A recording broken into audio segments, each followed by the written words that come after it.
Hey folks, there's Shane. Thanks for taking the time to watch this video. Now, I'm a big fan of Winlink email via amateur radio. I think it's a lot of fun as a hobby. I think it can be useful and convenient in situations like I'm traveling or backpacking in an area without cell coverage. With my smartphone paired to a device like this Winlink TNC4, I can send an email through my handheld to a repeater 20 miles away and still communicate with people who don't have a ham radio license with email. Everybody uses email, very convenient. But when I say that it's useful for emergency situations, and I'm sure others who have the same mindset as me, you'll get the response of, well, email by radio is cool, but what good is email when the internet's down? That's a little short-sighted.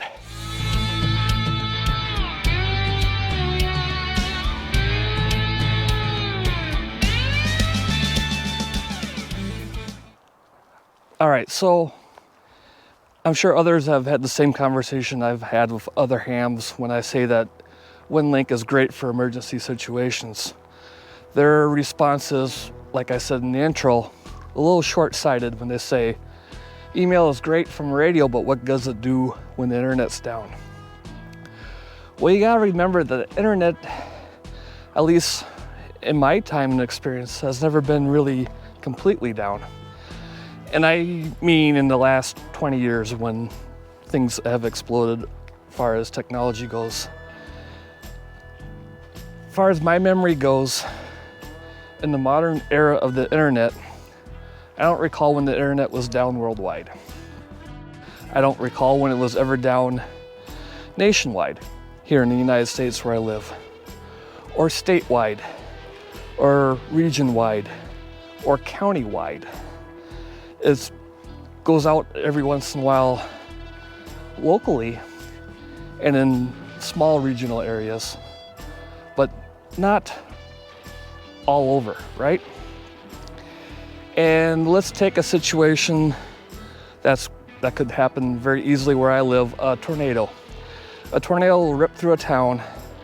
It'll destroy cell phones, power, internet goes down, in a very finite, small area where a repeater 20 miles away is still functioning, and people in a town 15 miles away still have internet. So somebody in that affected area can still reach people outside. And that's the target audience for those emails. You're not necessarily wanting to email people in the affected area. You're trying to contact people outside. Ones you're coordinating with, the ones that you're getting help from. This could be, the other local municipalities, the county sheriff's department, that kind of things, emergency services. Or it could be broader, like the National Guard, FEMA, American Red Cross, Salvation Army, etc., etc. So you see where I'm going with that. You're getting information to people outside the area, and email is very convenient because everybody has and uses email. A lot of those more emergency coordinators don't necessarily have a lot of radio experience, and most certainly don't have amateur radio experience. That's kind of rare. That's why ARES and FEMA and all of them have the forms that you send your information to.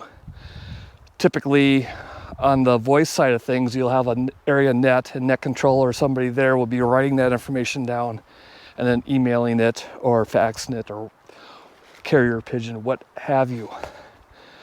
This way, using Winlink in the field, you can send that information and not tie up that voice net. Information such as maps, hand-drawn maps or marked up printed maps of the damaged area, images of the damaged area, lists, all those forms I talked about. You can be sending off the information of how much fuel you need, water, food, bedding, that kind of stuff. Now, I'm sure at this point some people are saying that information can be more quickly and efficiently sent by voice. and I will not argue with you. You are correct. Using the email is not a substitution for voice nets or voice communications. It's an addition to a supplement. You send that information more conveniently for some people to receive. You're not playing telephone, less chance of miscommunications, errors, signal breakup, that kind of stuff. And also it can be used to send less critical information. And this is what I mean by that. Say you have the emergency net going, you have some information to pass to net control, but it's not critical at the time, yet you still need to pass it before too long, right?